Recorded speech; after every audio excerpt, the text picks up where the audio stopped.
Hello friends, welcome to optimistic studies. Optimistic studies में आप सभी का स्वागत है।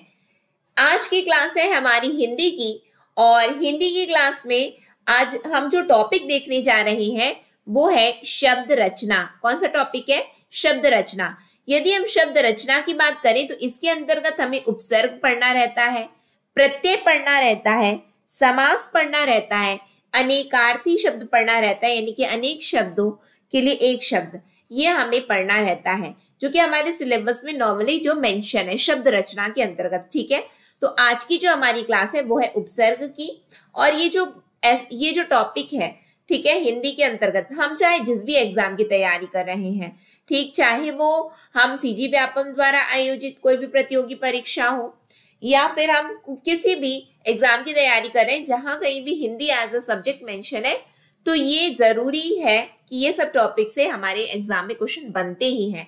तो चाहे आप यदि शिक्षक भर्ती की तैयारी कर रहे हैं या फिर आप एडीईओ के एग्जाम की तैयारी कर रहे हैं, क्योंकि इनके नोटिफिकेशन जल्द जारी होने वाले हैं, तो इसीलिए हमने इनके नाम लिए हैं। अदरवाइज तो सभी जगह जितने भी प्रतियोगी परीक्षा है जहां कहीं भी Hindi as a syllabus mention है तो ये टॉपिक तो रहता ही है। ठीक है, और हमने ये सब टॉपिक अपने स्कूल डेज में भी पढ़े हैं और हमें आता भी है। बस उसी को थोड़ा सा क्या करना है, अभी उसको थोड़ा सा अपने को रिफ्रेश कर लेना है कि हाँ हमने एग्जैक्टली यही तो पढ़ा था, है ना। उसको बस थोड़ा सा याद कर लेते हैं अपन। ठीक, तो चलिए फिर हम आज की क्लास को स्टार्ट करें। क्लास को स्टार्ट करने से पहले यदि आप चैनल में पहली बार आए हैं तो चैनल को सब्सक्राइब कर लीजिए, साथ में बेल नोटिफिकेशन को ऑन रखिए जिससे हम जो भी वीडियो डालें तो आप तक पहुंचती रहे। सेशन यदि आपको अच्छा लगे तो लाइक जरूर करिएगा और आप सभी से निवेदन है ज्यादा से ज्यादा लोगों तक शेयर भी जरूर करिएगा।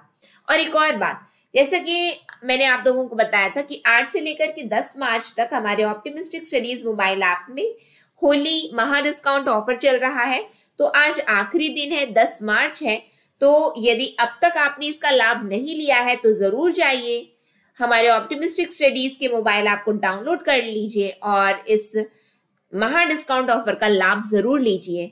ठीक है, उसके लिए यदि आप कहीं पे कोई भी डाउट आए तो इस नंबर पर आप हमसे संपर्क भी कर सकते हैं, 9584532690। इस नंबर पर आप हमसे संपर्क भी कर सकते हैं। ठीक, तो चलिए फिर हम आज की क्लास को अपनी स्टार्ट करें। यदि हम उपसर्ग की बात करें तो उपसर्ग है क्या? उपसर्ग मतलब कि ऐसे शब्दांश जो क्या होते हैं, जो मूल शब्द के पूर्व में लगते हैं। उपसर्ग क्या है? जो पूर्व में लगते हैं। ठीक है, और वो क्या बना लेते हैं? नए शब्द का निर्माण करते हैं, अर्थात नए अर्थ का बोध कराते हैं। एक कोई नया अर्थ निकल करके आ जाता है, नया अर्थ निकल करके आता है तो उसको हम क्या कहते हैं? उपसर्ग कहते हैं। शब्दांश होने के कारण वैसे इनका स्वतंत्र रूप से अपना कोई महत्व नहीं होता। यदि हम स्वतंत्र इनको अलग कर देंगे तो क्या इनका कोई अर्थ निकलेगा? नहीं निकलता है। ठीक है, किंतु शब्द के पूर्व में जब इनको जोड़ दिया जाता है तो ये विशेष अर्थ, शब्द विशेष के अर्थ में ये परिवर्तन ला देते हैं। लेकिन जब ये जुड़ गए तो क्या होगा? तब ये बिल्कुल एक कोई अर्थपूर्ण शब्द का निर्माण कर लेते हैं। तो यहाँ से हमें ये सब चीजें बिल्कुल सीखनी है, क्योंकि यहाँ से भी प्रश्न कभी कभार हमारे एग्जाम में बन जाते हैं।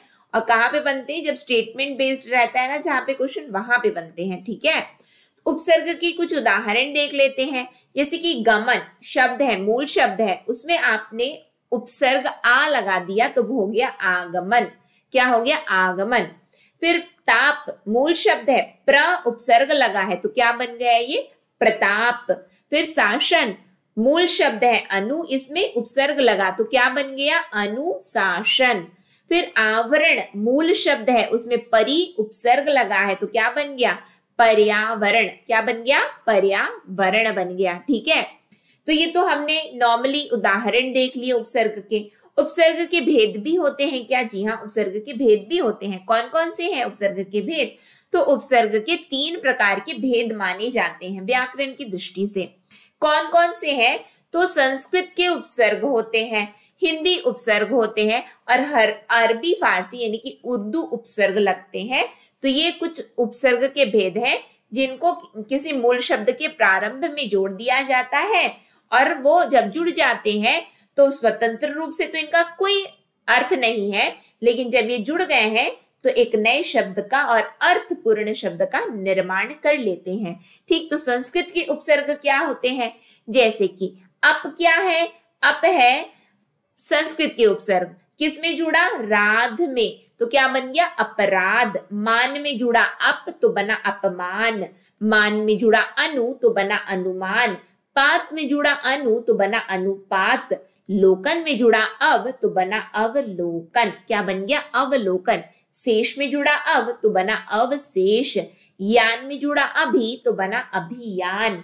तो ये क्या है? जैसे कि कार में जुड़ा अधि तो वो क्या बन गया? अधिकार। पति में जुड़ा अधि तो अधिपति, जीवन में जुड़ा आ तो बन गया क्या? आजीवन।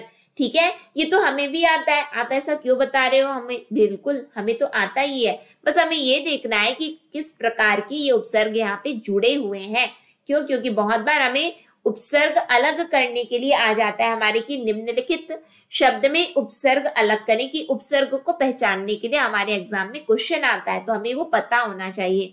ठीक है, कि किस तरीके के उपसर्ग जुड़ते हैं। हिंदी के उपसर्ग की बात करें, भाव में जुड़ा अ तो क्या बन गया? अभाव।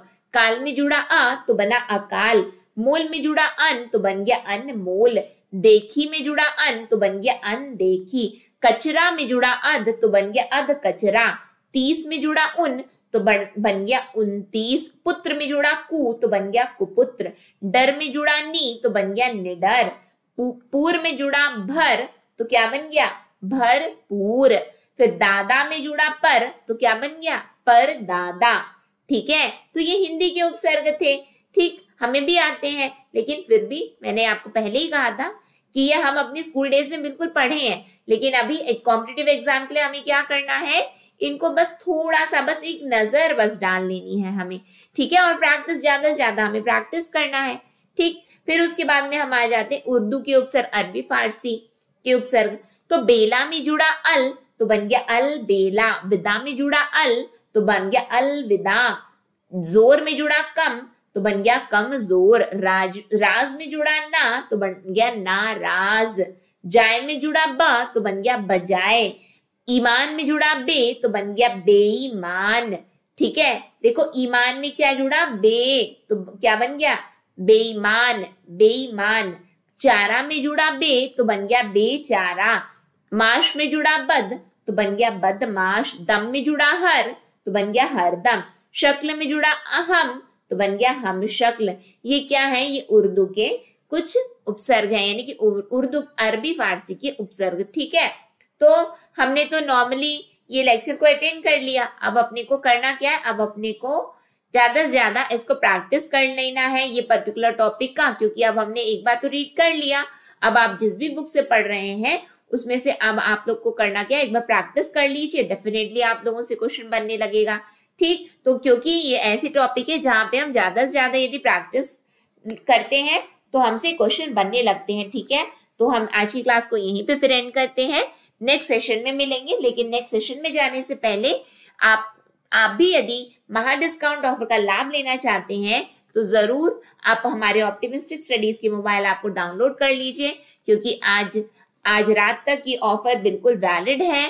ठीक है, तो आप इसका लाभ जरूर लीजिए, और अधिक जानकारी के लिए आप हमसे इस नंबर पर संपर्क भी कर सकते हैं। कहीं कोई समस्या फिर भी आती है तो कमेंट सेक्शन में कमेंट करके भी पूछ सकते हैं। ठीक, और जब आप हमारे ऑप्टिमिस्टिक स्टडीज के मोबाइल ऐप को डाउनलोड करेंगे तो वहां पे चैट सेक्शन बना हुआ है, तो वहां पे भी आप लोगों को यदि कहीं पे कोई दिक्कत परेशानी समस्या है तो आप वहां पे भी शेयर कर सकते हैं। ठीक है, तो आज की क्लास को हम यहीं पे एंड करते हैं, नेक्स्ट सेशन में फिर हम मिलेंगे।